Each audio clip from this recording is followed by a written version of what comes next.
ಚಿಕ್ಕಬಳ್ಳಾಪುರ ಜಿಲ್ಲೆ ಶಿಡ್ಲಘಟ್ಟದ ಸುದ್ದಿ. ಅಲ್ಲಿ ಏನಿಲ್ಲ, ನಮ್ಮ ವಸತಿ ಸಚಿವ ಜಮೀರ್ ಅಹಮದ್ ಖಾನ್ ಅವರ ಮಗ ಜೈದ್ ಖಾನ್ ಒಂದು ಪಿಕ್ಚರ್ ಮಾಡಿದ್ದಾರೆ, ಸಿನಿಮಾ. ಅದರ 23ನೇ ತಾರೀಕಿಗೆ ರಿಲೀಸ್ ಅಂತೆ. ಕಲ್ಟ್ ಅಂತ ಸಿನಿಮಾ 23ನೇ ತಾರೀಕು ರಿಲೀಸು. ಅದರ ಪ್ರಚಾರಕ್ಕೆ ಜೈದ್ ಖಾನು ಶಿಡ್ಲಘಟ್ಟಕ್ಕೆ ಬರೋದಿತ್ತು. ಒಂದು ಸಿನಿಮಾ ಪ್ರಚಾರ. ಸಿನಿಮಾದ ಹೀರೋ ಯಾರು? ರಾಜ್ಯದ ಪ್ರಭಾವಿ ರಾಜಕಾರಣಿಯ ಪುತ್ರ ರತ್ನ. ಅದಕ್ಕೆ ಕಾಂಗ್ರೆಸ್ ಮುಖಂಡ ಸಚಿವ ಜಮೀರ್ ಅಹಮದ್ ಖಾನ್ರ ಮಗನ ಸಿನಿಮಾ ಪ್ರಚಾರ ನೋಡಿ ಇದೆ. ಅಲ್ಲಿ ನೋಡ್ತಾ ಇದ್ರಲ್ಲ, ಗಧೆ ಹಿಡ್ಕೊಂಡು ನಿಂತಿರೋದು ಜೈದ್ ಖಾನ್. ಪಕ್ಕದಲ್ಲಿ ಮಾರ್ಕ್ ಮಾಡಿ ಅಂತ ತೋರಿಸ್ತಾ ಇದ್ದೀವಿ ನೋಡಿ, ರಾಜೀವ್ ಗೌಡ ಅಂತ. ರಾಜೀವ್ ಗೌಡರು ಊರು ತುಂಬ ಬ್ಯಾನರ್ ಕಟ್ಟಿಸ್ಬಿಟ್ಟಿದ್ರು.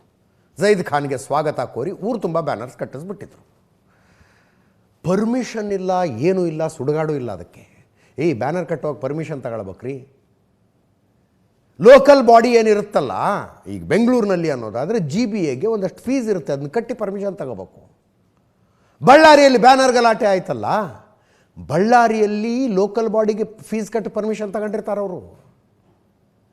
ಹಾಗೆ ಶಿಡ್ಲಘಟ್ಟದಲ್ಲಿ ಫೀಸ್ ಕಟ್ಟಿ ಪರ್ಮಿಷನ್ ತಗೋಬೇಕಾಗಿತ್ತು. ಈ ಸಾಹೇಬ್ರಿಗೆ ಸಂಬಂಧನೇ ಇಲ್ಲ ರಾಜೀವ್ ಗೌಡ್ರಿಗೇನು. ಅದು ಹೋದ್ರು, ಪ್ರಿಂಟ್ ಹಾಕಿಸ್ಕೊಂಬಂದ್ರು, ಊರು ತುಂಬ ಕಟ್ಟಿಬಿಟ್ರು. ಹಾಗೆ ಕಟ್ಟಿದ್ದ ಒಂದು ಬ್ಯಾನರು ಸಿಟಿ ಸೆಂಟರ್ನಲ್ಲಿ ಸರ್ಕಲ್ನಲ್ಲಿ ಕಟ್ಟಿದ್ರಂತದನ್ನು. ಇಲ್ಲಿದೆ ನೋಡಿ. ರೋಡ್ನಲ್ಲಿ ಹೋಗೋರಿಗೆ ಬೈಕ್ನವ್ರು ಸ್ವಲ್ಪ ಹೆಚ್ಚು ಕಡಿಮೆ ಹತ್ತಿರ ಹೋದರೆ ಬಡ್ದು ಕೆಳಗೆ ಬೀಳ್ತಾರೆ. ಬಿದ್ರಂತೆ ಒಬ್ಬರು ಇಬ್ಬರು. ಹಂಗಿತ್ತದು ನೋಡಿ. ಅದನ್ನ ಅಷ್ಟು ಕೆಳಗಡೆ ಹಂಗೆ ರೋಡ್ನಲ್ಲಿ ಬ್ಯಾನರ್ ಕಟ್ಟಿದ್ರೆ ಇವರೇನು ಮಾಡಿದ್ದಾರೆ? ಪೌರ ಕಾರ್ಮಿಕರು ಬಂದು ಅಪಾಯಕಾರಿಯಾಗಿದ್ದ ಒಂದು ಬ್ಯಾನರ್ನ ಕಿತ್ಕೊಂಡು ಹೋಗಿ ಆಫೀಸ್ನಲ್ಲಿ ಇಟ್ಟಿದ್ದಾರೆ. ಒಂದು ಬ್ಯಾನರ್ನ ಕಿತ್ಕೊಂಡು ಹೋಗಿ, ಒಂದು ಬ್ಯಾನರ್ನ, ಅಲ್ಲಿದ್ದ 10 ಬ್ಯಾನರ್ಗಳ ಪೈಕಿ ರಾಜೀವ್ ಗೌಡ್ರಿಗೆ ಅಡಿಯಿಂದ ಮುಡಿಯ ತನಕ ಸಿಟ್ಟು ಬಂದುಬಿಡ್ತು. ಯಾರ ಮೇಲೆ ಸಿಟ್ಟು ಬಂತು? ಪೌರಾಯುಕ್ತರ ಮೇಲೆ. ಅಮೃತ ಗೌಡ ಅಂತ, ಚನ್ನಪಟ್ಟಣದವರು, ಚನ್ನರಾಯಪಟ್ಟಣದವರು, ಹಾಸನ ಜಿಲ್ಲೆ ಚನ್ನರಾಯಪಟ್ಟಣದವರು. ಅರೆ, ಡಿಗ್ರಿ ಮುಗಿಸಿ ಕಾಂಪಿಟೇಟಿವ್ ಎಕ್ಸಾಮಿಗೆ ಕಣ್ಣಲ್ಲಿ ಎಣ್ಣೆ ಬಿಟ್ಕೊಂಡು ವರ್ಷಗಟ್ಟಲೆ ಓದಿ ಎಕ್ಸಾಮ್ ಬರೆದು ಪಾಸಾಗಿ KAS ಅಧಿಕಾರಿ ಅನ್ನಿಸಿಕೊಂಡು ಜಾಬಿಗೆ ಬಂದವರು ಅವರು. ಆ ಹೆಣ್ಮಗಳಿಗೆ ಫೋನ್ ತಗೊಂಡು ರಾಜೀವ್ ಗೌಡ ಮಾತಾಡಿದ್ದು, KAS ಅಧಿಕಾರಿ ಒಬ್ಬರಿಗೆ ಹಂಗೆ ಬೈದುಬಿಟ್ರು. ಅಲ್ಲ, ಯಾರು ಯಾರಿಗೂ ಬೈಬಾರ್ದಂಗೆ. ಕೇಳಿಸ್ಕೊಳ್ಳಿ ಒಮ್ಮೆ. ಮೇಡಮ್, ಅದು ಬ್ಯಾನರ್ ಬಿಚ್ಚಕ್ಕೆ ಹೇಳಿದ್ರಾ? ಇಲ್ಲ ಸರ್, ಅದು ಒಂದ್ ಬ್ಯಾನರು ಆ ರೋಡ್ ಕೋಟೆದಲ್ಲಿ ಮಧ್ಯದಲ್ಲಿ ಹಾಕ್ಬಿಟ್ಟಿದ್ರಂತೆ. ಅದೇನೋ ಗಾಡಿಗಳಿಗೆ ಗುದ್ಕೊಂಡು ಹೋಗ್ಬಿಟ್ಟಿದ್ದಾರೆ. ಅವ್ರು ಯಾರೋ ಪಬ್ಲಿಕ್ ಕಂಪ್ಲೇಂಟ್ ಮಾಡ್ತಾ ಇದ್ರು ಅಂದ್ಬಿಟ್ಟು ನಾನು ಅಪ್ಸರ್ ಅವ್ರಿಗೆ ಹೇಳಿದ್ದೆ, ಸರ್ ಒಂಚೂರು ಸೈಡ್ ಅಲ್ಲಿ ಕಟ್ಕೊಳಕ್ ಹೇಳಿ. ಬ್ಯಾನರ್ ಏನೋ ಬಿಚ್ಚಿದಿರಿ ಅಂತಂದ್ರೆ ಬಂದ್ ಬೆಂಕಿ ಹಚ್ಚಿಬಿಡ್ತೀನಿ ಅಷ್ಟು ಹೇಳಿದೀನಿ. ನಾನು ಇನ್ನ ಒಳ್ಳೆತನ ನೋಡಿದಿರಿ, ಕೆಟ್ಟತನ ನೋಡಿಲ್ಲ ಸರ್. ಒಂದ್ ನಿಮಿಷ, ಬ್ಯಾನರ್ ಬಿಚ್ಬಿಟ್ಟದು ಆಫೀಸ್ ಅಲ್ಲಿ ಇದೆ ಸರ್. ಅದನ್ನ ಮಧ್ಯದಲ್ಲೆಲ್ಲ ಕಟ್ಟಿದ್ದಾರೆ. ಆಕ್ಸಿಡೆಂಟ್ ಆಗಿದೆ ಅಂತೆ. ತರ ತಿಳ್ಕೊಂಬೇಡಿ ನನ್ಗೆ. ಸರ್ ಒಂದ್ ನಿಮಿಷ ಕೇಳಿ, ಅದು ಆಕ್ಸಿಡೆಂಟ್ ಆಗಿದೆ ಸರ್. ಪಬ್ಲಿಕ್ ಇಂದ ಕಂಪ್ಲೇಂಟ್ ಬಂದಿದೆ. ಕಂಪ್ಲೇಂಟ್ ಬಂದ್ರೆ ಬ್ಯಾನರ್ ಹೆಂಗ್ ಕೀಳ್ತೀರಿ? ಬ್ಯಾನರ್ ಕಿತ್ತಿಲ್ಲ ಸರ್, ತೆಗ್ಬಿಟ್ಟು ಅದು ಆಫೀಸ್ ಅಲ್ಲಿ ಇಟ್ಟಿದ್ದಾರೆ. ನಾನು ಯಾವನ್ ಬಿಚ್ಚಿದ ಕಟ್ಸಿದ್ರೆ ಸರಿ, ಇಲ್ಲ ಅಂದ್ರೆ ನೋಡ್ತೀನಿ ನಾನು ಏನು ಅಂತ. ಆಮೇಲೆ ತಂದೀಗ ಹಂಗೆಲ್ಲ ಮಾತಾಡ್ಬೇಡಿ. ಅದ್ ನಮ್ ಎಂಪ್ಲಾಯೀಸ್ ಗಳು ಬಿಚ್ಚಿರೋದು, ಅಲ್ಲಿ ಆಕ್ಸಿಡೆಂಟ್ ಆಗಿದೆ, ಅದಕ್ಕೆ ತೆಗ್ದಿಟ್ಟಿದ್ದಾರೆ ಸರ್ ಆಫೀಸ್ ಅಲ್ಲಿ. ಅದನ್ನ ಕಲೀಸ ತಿಳ್ಕೊಂಡ್ರೆ ಮನುಷ್ಯ ಅಲ್ಲ. ನಾನು ಹೇಳಿರ್ತೀನಿ ಈಗ ಎಲ್ಲ ಕರ್ಕೊಂಬ ನಾಳೆ ಬಿಟ್ಟು ಓಡ್ಬಿಡ್ಬೇಕು. ತಾಲೂಕಾ ಕೆಲಸ ಕೊಡ್ತೀನಿ. ಫಸ್ಟ್ ಪರ್ಮಿಷನ್ ಅಪ್ಲೈ ಕೇಳಿ. ಏನು ಮಾಡಿಲ್ಲ, ಬ್ಯಾನರ್ ಕಟ್ಬಿಟ್ಟು ಹೋಗಿದ್ದಾರೆ. ಅದ್ ಅಟ್ಲೀಸ್ಟ್ ಸೈಂಟಿಫಿಕ್ ಆಗು ಕಟ್ಟಿಲ್ಲ ಸರ್. ಮಧ್ಯ ರೋಡ್ ಅಲ್ಲಿ ಕಟ್ಟಿದ್ದಾರೆ. ಆಕ್ಸಿಡೆಂಟ್ ಆದ್ರೆ ನಾವು ರೆಸ್ಪಾನ್ಸಿಬಲ್ ಆಗಿರ್ತೀವಿ ಅದಕ್ಕೆ. ಲಾಸ್ಟ್ ಟೈಮ್ ಹಂಗೆ ಅಲ್ಲಿ ಕಟ್ಟಿದ್ ಬ್ಯಾನರ್ ಬಿಚ್ಚ ಬ್ಯಾನರ್ ಕಟ್ಸಿದೀನಿ ನಿನ್ನು. ಈಗ ಹೇಳ್ತಾ ಇದೀನಿ, ಒಳ್ಳೆ ತರವಾಗಿದ್ರೆ ಸರಿ. ಏನಿಲ್ಲ ಡಿಫರೆನ್ಸ್ ಮಾಡ್ರೆ ಒಂದ್ ಸೆಕೆಂಡ್ ಕೆಲಸ ಮಾಡಕ್ಕಾಗಲ್ಲ. ನೋಡಿ ಸರ್, ನೀವು ಕರೆಕ್ಟ್ ಆಗಿ ಮಾತಾಡಿ ಸರ್. ಇಲ್ಲಿ ಎಂಪ್ಲಾಯೀಸ್ ಗಳ ಮೇಲೆ ಹಂಗಂತೆಲ್ಲ ಬೈಬೇಡಿ. Everybody has a responsibility. ನೀವು ಅಲ್ಲಿ ಅವ್ರಿಗೆ ಫಸ್ಟ್ ಆಫ್ ಆಲ್ ಅವ್ರ ಪರ್ಮಿಷನ್ ಕೊಟ್ಟೆ, ತಗೊಂಡೇ ಇಲ್ಲ ಅವರು. ಕಟ್ಟಿದಾರಲ್ಲ, ಪರ್ಮಿಷನ್ ಕೊಟ್ಟಿದಾರಲ್ಲ. ಯಾರು ಕೊಟ್ಟಿದ್ದಾರೆ ಸರ್? ಅಪ್ಲಿಕೇಶನ್ ಲೆಟರ್ ಕೊಟ್ಟಿಲ್ಲ, ಮಧ್ಯದಲ್ಲಿ ಕಟ್ಟಿದ್ದಾರೆ. ಆಕ್ಸಿಡೆಂಟ್ ಆಗಿದೆ, ವಿ ಆರ್ ರೆಸ್ಪಾನ್ಸಿಬಲ್. ಏನಾದ್ರು ಆಯ್ತು ಅಂದ್ರೆ ನಮ್ಮವ್ರು ಜೈಲ್ಗೆ ಹೋಗ್ತಾರೆ ಸ್ಟಾಫ್ಸ್ ಗಳು. ಇರೋದ್ ರೆಸ್ಪಾನ್ಸಿಬಿಲಿಟಿ ತಗೊಳ್ಳಿ. ಅಲ್ಲಿ ಬೆಳಿಗ್ಗೆ ಬಂದ್ ಎಲ್ಲ ಕೌನ್ಸಿಲ್ ಎಬ್ಬರ್ಸ್ತೀನಿ ಜನನಲ್ಲಿ. ಬಂದು ಹೊಡಿತಾ ಇದ್ರೆ ಚಪ್ಲಿಲಿ ಹೊಡ್ಸ್ಕೊಂಬೇಕು ಏಂತಕ್ ಸರ್ ಯಾಕೆ ಹಂಗ್ ಮಾಡ್ತಾರೆ? ಅಟ್ಲೀಸ್ಟ್ ಕಟ್ಬೇಕಾದ್ರೆ ಕೇಳ್ಬೇಕಲ್ವಾ? ಸರ್ಕಲ್ ಮಿಡಲ್ ಅಲ್ಲಿ ಕಟ್ಟಿದ್ರೆ ಯಾರ್ ರೆಸ್ಪಾನ್ಸಿಬಿಲಿಟಿ ತಗೋತಾರೆ ಅದನ್ನ? ರೆಸ್ಪಾನ್ಸಿಬಿಲಿಟಿ ಇದೆಯಾ ನಿಮ್ಗೆ? ಎಲ್ಲ 31 ವಾರ್ಡ್ ಏನೇನು ಸಮಸ್ಯೆಗಳಿದೆ, ಬೆಳಗ್ಗೆ ಎಲ್ಲ ವಾರ್ಡಿಂದ ಎಗ್ಬರ್ಸ್ತೀನಿ ದಂಗೆನ. ಬಂದು ಹೊಡಿತಾ ಇದ್ರೆ ಚಪ್ಲಿಲಿ ಹೆಂಗಿರುತ್ತೆ ಅಂತ ತೋರಿಸ್ತೀನಿ ಏನು ಅಂತ ಮನುಷ್ಯ. ಆಮೇಲೆ ಯಾಕೆ ಅಫ್ಸರ್ ಅವ್ರಿಗೆ ಹೇಳಿಲ್ವಾ ಸರ್ ಅದನ್ನ? ನಾನು ರೆಸ್ಪಾನ್ಸಿಬಲ್ ಅಲ್ವಾ ನೀವು? Commissioner, responsible commissioner. ಬೆಳಗ್ಗೆ ಹೇಳ್ತೀನಿ ಒಂದು ಬ್ಯಾನರ್ ಪರ್ಮಿಷನ್ ಇದ್ರೆ ಹುಚ್ಚ ಅನ್ಕೊಂಡ್ಬಿಟ್ಟಿದೀರ ನನ್ಗೆ. ಯಾವನ್ಗೋ ಕೈಗೊಂಬೆ ಸರ್ ನೋಡಿ ಸರ್, ನೀವು ಯಾಕೆ ಹಿಂಗ್ ಮಾತಾಡ್ತಾ ಇದ್ದೀರಾ ನನಗೆ ಗೊತ್ತಾಗ್ತಾ ಇಲ್ಲ. ರೆಸ್ಪಾನ್ಸಿಬಲ್ ಅಲ್ವೇನ್ರಿ ನೀವು? ನಾ ಅದನ್ನೇ ಸರ್ ಹೇಳ್ತಾ ಇರೋದು. ನಮ್ಗೆ ಕೇಳಿ, ಇಲ್ಲಿ ಬೆಳಗ್ಗೆ ಬಂದಿದ್ದಾರೆ ನಮ್ ಸ್ಟಾಫ್ಸ್. ಪರ್ಮಿಷನ್ ಇಲ್ದ ಒಂದ್ ಬ್ಯಾನರ್ ಇದ್ರೆ ಬೆಂಕಿ ಹೇಳ್ತಿದೀನಿ ಹೊಡ್ಸ್ತೀನಿ ಅಂದ್ರೆ ಹಂಗಿಂಗಲ್ಲ, ಜನಗಳ ಕೈಲಿ ಹೆಂಗ್ ಹೊಡಿಸ್ತೀನಿ ನೋಡಿ. ಏನ್ ಸರ್ ಹಂಗ್ ಮಾತಾಡ್ತಾ ಇದ್ದೀರಾ ನೀವು? ಏನ್ ಹೊಡಿಸ್ತೀನಿ ಅಂದ್ರೆ ಸ್ಟಾಫ್ಸ್ ಗಳಿಗೆ ಹೊಡಿಸ್ತೀರಾ? ಕೆಲ್ಸ ರೆಸ್ಪಾನ್ಸಿಬಿಲಿಟಿ ಇದ್ರೆಲ್ಲ ಕೆಲ್ಸ ಮಾಡ್ರಿ. ಅಲ್ಲಿ ಸಲೀಸ್ ಅನ್ಕೊಂಬಿಟ್ರ. ಅವತ್ತೇನೋ ಒಂದ್ ಇದ್ ಕೊಟ್ರಿ ಅಂತ ಹೇಳ್ಬಿಟ್ಟು ಅವಕಾಶ ಕೊಟ್ಟೆ ಅಂತಂದ್ರೆ ಕಿತ್ತಾಕ್ಬಿಟ್ಟು ಎತ್ಕೊಂಡೋಗಿ ಇನ್ನೊಬ್ಬಂದ್ ಯಾವ್ದ ಮಗನ್ ಕಟ್ಸಿದ್ರಿ. ಸರ್ ನೋಡಿ ಹಂಗೆಲ್ಲ ಮಾತಾಡ್ಬೇಡಿ ಸರ್ ನೀವು. ನಮ್ಮ ಕಿತ್ ಇನ್ನೊಬ್ರದ್ ಹೆಂಗ್ರಿ ಕಟ್ತೀರಿ? ಯಾವ್ದ್ ಕಟ್ಟಿದ್ದಾರೆ ಸರ್? ಯಾವ್ದ್ ಕಟ್ಟಿದ್ದಾರೆ? ಅಲ್ಲಿರೋದು ಆ ಇಡೀ ಇದ್ರಲ್ಲಿ ನಿಮ್ದೇ ಬ್ಯಾನರ್ಸ್ ಗಳು ಇರೋದು. ಗೊತ್ತಿಲ್ವಾ ನೀನು? ಯಾರ್ ಮಾತ್ ಕೇಳಿ ಎಲ್ ಮಾಡ್ದೆ ಅಂತ ಗೊತ್ತಿಲ್ವಾ ನನಗೆ? ಯಾವ್ದು ತಾಳ್ಮೆಯಿಂದ ಇದೀನಿ. ಅವತ್ ನಾನು ಯಾರ್ ಮಾತ್ ಕೇಳಿ ಏನ್ ಮಾಡ್ದೆ ಅಂತ ಗೊತ್ತಿದೆ ನನ್ಗೆಲ್ಲ. ಕಿತ್ಬಿಟ್ಟು ಇನ್ನೊಬ್ರು ಯಾವಂತ ಕಟ್ಸಿದೆ ಅಲ್ಲಿ ಬ್ಯಾನರ್ ಗೊತ್ತಿದೆ ನನ್ಗೆ. ಕ್ಯಾಮರಾದ ಮುಂದೆ ಬಂದು ಕೂತ್ಕೊಂಡ್ರೆ ಏಕವಚನವನ್ನು ತುಂಬ ಸೆಲೆಕ್ಟಿವ್ ಆಗಿ ಬಳಸುವಂಥ ಮನುಷ್ಯ ನಾನಿವತ್ತು ಹೇಳ್ತಾ ಇದ್ದೀನಿ. ಇವನು ಯಾವನ್ರಿ Rajiv Gowda? What is he? Criminal background ಇರುವಂಥ ಒಬ್ಬ ರಿಯಲ್ ಎಸ್ಟೇಟ್ ಮನುಷ್ಯ ತಾನು ಫೋನ್ನಲ್ಲಿ ಒಬ್ಬ ಹೆಣ್ಮಗಳ ಹತ್ರನೂ ಮಾತಾಡ್ತಿದ್ದೀನಿ ಅನ್ನೋ ಖಬರಿಲ್ಲದೆ ಅಂಥ ಮಗ, ಇಂಥ ಮಗ. ಯಾರಯ್ಯ ರಾಜೀವ್ ಗೌಡ ನೀನು? ಅದು ಏನೇನೋ ಮಾಡಿ ಕಾಂಗ್ರೆಸ್ ಟಿಕೆಟ್ ತಗೊಂಡು ಹೊಸಕೋಟೆಯಿಂದ ಶಿಡ್ಲಘಟ್ಟಕ್ಕೆ ಹೋಗಿ ಅಲ್ಲಿ ಎಗರು ಬಿದ್ದವ ಮನುಷ್ಯ ನೀನು. ನಿನಗೆ ಟಿಕೆಟ್ ಕೊಟ್ಟಿದ್ದಕ್ಕೆ ಸಿಟ್ಟು ಮಾಡಿಕೊಂಡು ಇನ್ನೊಬ್ಬ ವ್ಯಕ್ತಿ ಬಂಡಾಯವಾಗಿ ನಿಂತ್ಕೊಂಡ್ರೆ ಆತ ನಿನಕ್ಕಿಂತ ಜಾಸ್ತಿ ಓಟ್ ತಗೊಂಡಿದ್ದ. ಅದರ ಆಧಾರದ ಮೇಲೆ ನಾನು ಹೇಳ್ತಿಲ್ಲ. ಪುಟ್ಟಾಂಜನಪ್ಪ ನಿಮ್ಗಿಂತ ಜಾಸ್ತಿ ತಗೊಂಡ್ರು. ಮೈ ಮೇಲೆ ಖಬರ್ ಇರೋದಿಲ್ವಾ? And it has become a trend. ನಾನು ಸುಮ್ಮನೆ ಹೇಳೋದಿಲ್ರಿ ಸರ್ಕಾರಿ ನೌಕರಿ ಆತ್ಮಹತ್ಯೆಗೆ ಸಮ ಅಂತ. ಸುಮ್ಮನೆ ಹೇಳೋದಿಲ್ಲ ಅಲ್ರಿ. ಕಷ್ಟಪಟ್ಟು ಅದು ಪರೀಕ್ಷೆ ಬರೆದು KS ಅಧಿಕಾರಿ ಆಗಿದ್ದೀರಿ ನೀವು. ಯಾವನು ಕೆಲಸಕ್ಕೆ ಬಾರದವನು ಫೋನ್ ಮಾಡಿ ಮೇಡಮ್ ಅಂತ ಶುರುವಾದ ಸಂಭಾಷಣೆ ನೀನು ಅನ್ನೋ ತನಕ ಬಂದರೆ ಹೆಂಗಿದೆಯಯ್ಯ ಮೈಯಲ್ಲಿ ಬರಲ್ಲ ಅಲ್ಲಿಗೆ ಅಂತ ಕೇಳಬೇಕಾಗಿತ್ತಲ್ವಾ ಅಮೃತ ಗೌಡ ಅವರೇ? ಸ್ವಾಭಿಮಾನ ಒತ್ತೆ ಇಟ್ಟು ಯಾಕ್ರಿ ಕೆಲಸ ಮಾಡಬೇಕು? ಯಾಕೆ ಕೆಲಸ ಮಾಡಬೇಕು ಅಂತೀನಿ ನಾನು. ಯಾರು? ವಾಟ್ ಈಸ್ ಹೀ? ಆತನ ಅವಕಾಶ ಏನಿದೆ? ಅಮೃತ ಗೌಡ ಅವರೇ, ನಾಳೆ ನೀವು ಮನಸ್ಸು ಮಾಡಿದರೆ MLA ಆಗ್ಬೋದು, ಅವನು ಮನಸ್ಸು ಮಾಡಿದರೆ KS ಆಫೀಸರ್ ಆಗೋದಕ್ಕಾಗೋದಿಲ್ಲ. ಅಷ್ಟು ತಲೆಯಲ್ಲಿಟ್ಕೊಳ್ಳಿ ಅದನ್ನು. ಇವರೊಬ್ಬರಿಗೆ ಹೇಳ್ತಿಲ್ಲ ನಾನು. ರಾಜಕೀಯ ಪುಢಾರಿಗಳಿಂದ ಇಂಥ ಮಾತುಗಳನ್ನು ಕೇಳಿಸಿಕೊಳ್ಳುವ ಅನಿವಾರ್ಯತೆ ಯಾವ ಸರ್ಕಾರಿ ನೌಕರನಿಗೂ ಇಲ್ಲ. ಕೇಳಿಸ್ಕೊಳ್ಬೇಕಾಗಿಲ್ಲ. ಒಂದ್ಸಲ ಹೋದರೆ ಸ್ವಾಭಿಮಾನ ವಾಪಸ್ ಬರೋದಿಲ್ಲ ಸ್ವಾಮಿ. ತಗೊಳ್ಳಿ, ಒಂದ್ಸಲ ನಿಂತ್ಕೊಳ್ಳಿ, ಕಾಲಲ್ಲಿರೋದು ಕೈಗೆ ನೋಡೋಣ ಏನಾಗುತ್ತೆ ಅಂತ. ಎಷ್ಟು ಅಂತ ನೋಡ್ಬೇಕು ನಮ್ಮಂಥವ್ರು ಇದನ್ನು. ಈತ ಒಬ್ಬ ಡಿಫೀಟೆಡ್ ಕ್ಯಾಂಡಿಡೇಟು ಪೌರಾಯುಕ್ತರಿಗೆ ಹಿಂಗೆ ಮಾತಾಡ್ತಾನೆ. ಅಲ್ಲೊಬ್ಬ ಇದಾನ ಪುಣ್ಯಾತ್ಮ ಭದ್ರಾವತಿಲಿ MLA ಸಂಗಮೇಶ್ ಮಗ ಬಸವೇಶ, ಆತ ಮಾತಾಡಿದ್ದು. ಮಧ್ಯರಾತ್ರಿಯಲ್ಲಿ ಅಕ್ರಮ ಗಣಿಗಾರಿಕೆಯನ್ನು ನಿಲ್ಲಿಸೋದಕ್ಕೆ, ಅಕ್ರಮ ಮರಳು ಗಣಿಗಾರಿಕೆಯನ್ನು ನಿಲ್ಲಿಸೋದಕ್ಕೆ ಹೋದಂಥ ಗಣಿ ಮತ್ತು ಭೂವಿಜ್ಞಾನ ಇಲಾಖೆಯ ಅಧಿಕಾರಿಗೆ ಅಂಥ ಮುಂಡೆ ಇಂಥ ಮುಂಡೆ ನೀನು ಅಂತ MLA ಮಗ ಬೈತಾನೆ. ಇವ್ರನ್ನ ಅಟ್ಟಾಡಿಸ್ಕೊಂಡು ಹೊಡೆಯೋರು ಯಾರು ಇಲ್ಲೇನ್ರಿ? ನಡು ಬೀದಿಲಿ ಸಿಗ್ತಾರಲ್ಲ, ಅಟ್ಟಾಡಿಸ್ಕೊಂಡು ಹೊಡೆಯೋರು ಯಾರು ಇಲ್ವಾ ಇವ್ರಿಗೆ? ಈ ಸರ್ಕಾರಿ ನೌಕರರ ಸಂಘ ಅಂತ ಒಂದು ಇದೆಯಲ್ಲ, ಏನು ಮಾಡ್ತಾ ಇದೆ ಆ ಸಂಘ?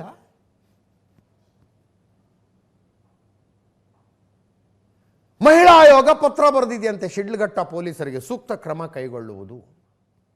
ಗಣಿ ಮತ್ತು ಭೂವಿಜ್ಞಾನ ಇಲಾಖೆ ಅಧಿಕಾರಿ ಅಲ್ಲಿ ಬೈಸ್ಕೊಂಡ್ರಲ್ಲ ಅಂಥ ಮುಂಡೆ ಇಂಥ ಮುಂಡೆ ಅಂತ. ನಾವು ಧ್ವನಿ ಎತ್ತಿರದೆ ಹೋಗಿದ್ರೆ ಅದೊಂದು ಪೊಲೀಸ್ ಕಂಪ್ಲೇಂಟ್ ಸಹಿತ ಆಗ್ತಿರ್ಲಿಲ್ಲ. ಕಂಪ್ಲೇಂಟ್ ಆಯಿತು. ಅದರಲ್ಲಿ ಆ ಹೆಣ್ಮಗಳಿಗೆ ಬೈತಾ ಇರೋನು MLA ಮಗ ಅಂತ ಸ್ಪಷ್ಟವಾಗಿ ಗೊತ್ತು. MLA ಮಗ ಅಂತ ಸ್ಪಷ್ಟವಾಗಿ ಗೊತ್ತು. ಅಪರಿಚಿತರು ನಂಗೆ ಹಿಂಗೆ ಧಮಕಿ ಹಾಕಿದ್ರು ಅಂತ ಕಂಪ್ಲೇಂಟ್ ಬರೆದು ಕೊಡ್ತಾರೆ ಅವರು. ಯಾರೋ ಒಂದಿಬ್ಬರು 3 ಜನ ಅರೆಸ್ಟ್ ಆದ್ರಂತೆ, 2 ದಿನ ಆದಮೇಲೆ ಅವರಿಗೆ ಬೇಲ್ ಆಯ್ತಂತೆ. MLA ಮಗನ ಮುಟ್ಟೋ ಧೈರ್ಯ ಸಹಿತ ಪೊಲೀಸರಿಗೆ ಬರಲಿಲ್ಲ. ಅಲ್ಲಿ ನೋಡೋಣ ಇಲ್ಲೇನಾಗುತ್ತೆ ಅಂತ. ರೂಲಿಂಗ್ ಪಾರ್ಟಿಯ ರಾಜಕೀಯ ಪುಢಾರಿಯೊಬ್ಬನನ್ನ ಶಿಡ್ಲಘಟ್ಟ ಪೊಲೀಸರು ಮುಟ್ಟೋದಿಲ್ವಾ ನೋಡೋಣ. ಪೌರ ಕಾರ್ಮಿಕರ ಪ್ರತಿಭಟನೆ ಕೂತ್ಕೊಂಡ್ರಲ್ಲಿ.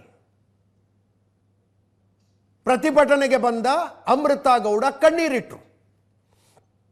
ಡೋಂಟ್ ಬಿ ಸರ್ಪ್ರೈಸ್, ಇದೊಂದು ಸ್ವಲ್ಪ ಇಶ್ಯೂ ಮೆಲೋಡೌನ್ ಆದ ನಂತರ ಈ ಅಮೃತಾ ಗೌಡ ನೀವು ಪ್ರತಿಭಟನೆಗೆ ಹೋಗಿ ಕೂತಿದ್ದು ಡ್ಯೂಟಿ ರೂಲ್ಸ್ ಪ್ರಕಾರ ತಪ್ಪು ಅಂತ ನೋಟಿಸ್ ಕೊಟ್ರೆ ಏನೂ ಆಶ್ಚರ್ಯ ಪಡಬೇಕಾಗಿಲ್ಲ. ಇದರಲ್ಲಿ ಏನೂ ಆಶ್ಚರ್ಯ ಪಡಬೇಕಾಗಿಲ್ಲ. ಅಲ್ಲಿ ಭದ್ರಾವತಿಲಿ ಬೈಸ್ಕೊಂಡ್ರೆ ಹಾವೇರಿಗೆ ಟ್ರಾನ್ಸ್ಫರ್ ಆಗ್ಬಿಟ್ರು.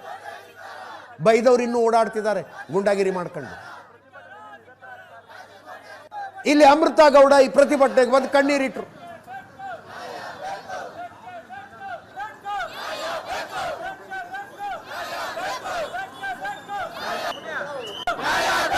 ಈ ಪೌರ ಕಾರ್ಮಿಕರನ್ನು ಮೆಟ್ಲಲ್ಲಿ ಹೊಡಿತಾನಂತವನು, ಮೆಟ್ನಲ್ಲಿ ಹೊಡಿತಾನಂತ, ಬೆಂಕಿ ಹತ್ತಿಸ್ಬಿಡ್ತಾನಂತವನು.